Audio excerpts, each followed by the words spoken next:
Hey everybody. Definitely not as warm as I'm used to out here, and now that I'm on blood thinners, it makes it a little trickier to endure. But um, I feel the need to continue doing what I do, and shortly I'm going to do a story time video that goes into deep depth. But before all that, over the several days that I've been recovering from the heart issues, I've had a lot of time to think and organize thoughts. And I had this food for thought that I wanted to share with you. Um, if you find pleasure in somebody else's despair, that's an indicator that you need to look inwardly. And I say this because I see this back and forth, and I know this is going to get me a lot of people are going to be upset with me for pointing this out, but I have to say it.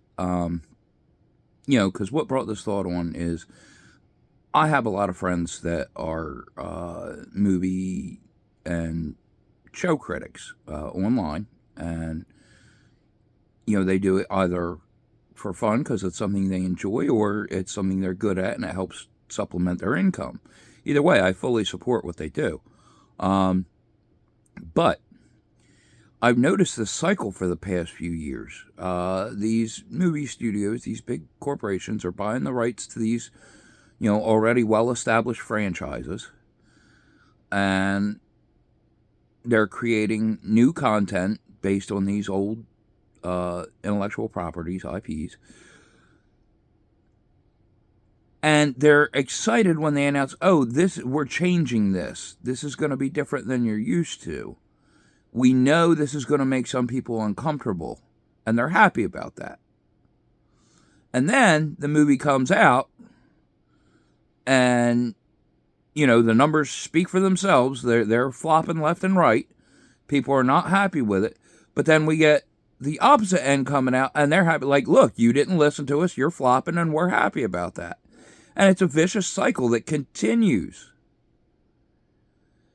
And we really need to consider it. Like, one of my favorite older things that I watched was actually a mini series. I believe it was called Merlin, but it had Sam Neill in the title role. He was Merlin, and at the end, the way that he defeated his enemy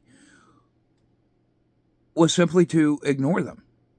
He got everybody in the kingdom around and said, look, we're just going to turn our back and ignore they exist, and they will lose their power. And sure as anything, that's how it ended. And it says a lot, about the way things work. And we get this thing where we get all up in arms. Well, that can't be ignored. That can't be left to be. And whereas I agree with the sentiment, think about the steps you're taking to achieve your goal. Because it is proven, if you don't give it attention, it doesn't exist. There's no argument for that because it's true. Now the only argument on that is it that it doesn't exist at all in the world, or that it doesn't exist to you? That's the only argument that can be made from that. And it does have its merit. But again, what is your end goal? Because that's, I think a lot of people are trying to achieve both. And unfortunately, that's one of those paradoxes that either can be true, but they can't be true at the same time. So what is your goal? Do you want a good world internally where you're not bothered and you yourself are at peace and happy? Because that is achievable. Even in the times we're living in, that is achievable. But then you have to focus on that. That's what you have to give your attention to.